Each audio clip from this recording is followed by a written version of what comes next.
I want this part of my life to be different from the first part of my life. I don't want to be remembered as, a convicted felon. This part of my life, I want to be known as a servant leader, a real, community leader, man. Somebody who really did something for the community.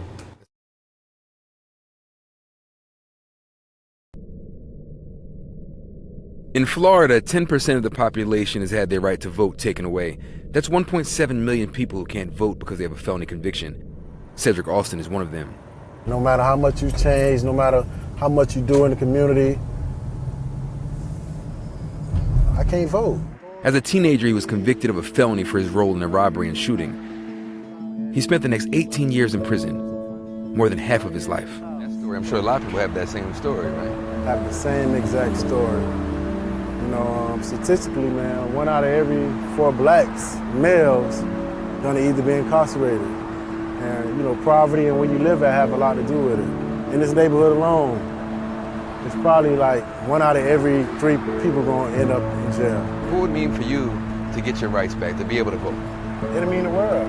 But I can actually do something about it by punching in the ballot, Yeah, because that's an experience. You've never had that experience. You've never voted. I never had it. I never had that experience. Florida is one of 4 states where felons lose their right to vote for life. People in poor communities in cities like Miami have been disproportionately affected. That includes neighborhoods like Miami Gardens and Liberty City, where Cedric grew up. People call it James Scott Projects. That's basically what I grew up in, high poverty, high crime, high drugs, high violence, The perfect storm. The perfect storm for a person who kind of drawn to negativity and wrong crowds. It wouldn't apply to those convicted of... We're talking to voters about Amendment 4, the Voting Restoration Amendment on the ballot this November. Have you heard about it? Amendment 4.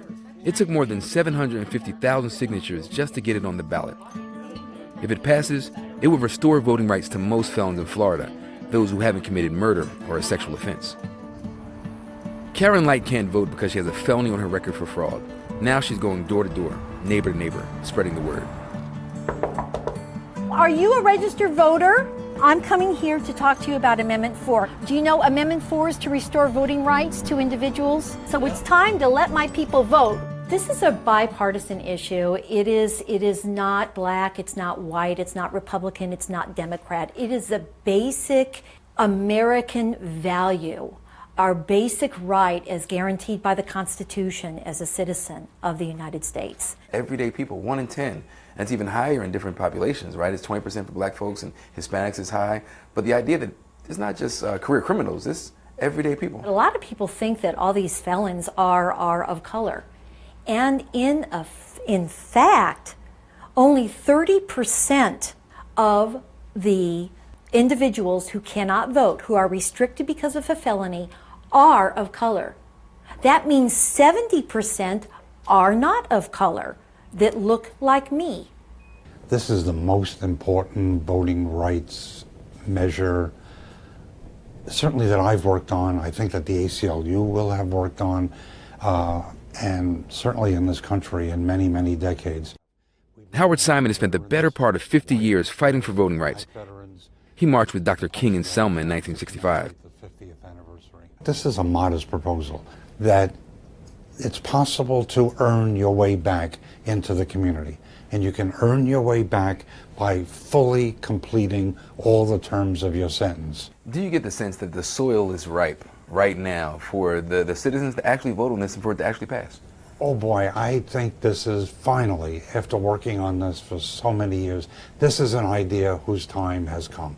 This is not about politics. This is a simple moral principle. You make a mistake, you deserve to be punished. You satisfy all the terms of your punishment, you have earned your way back into the community.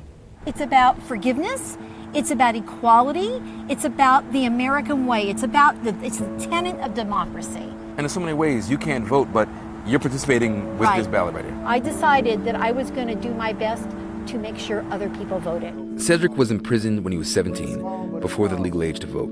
If Amendment 4 passes, he'll be able to cast a ballot for the first time. You need to vote to get out the vote, so you can actually put who you want in office to represent your neighborhood and to push the agenda that needs to be pushed. Is that the next piece for you? Like you're pulling every other aspect of your life together. The next part is being civically engaged? You need your voting power to really have power, to have a voice, to not be overlooked or stepped on.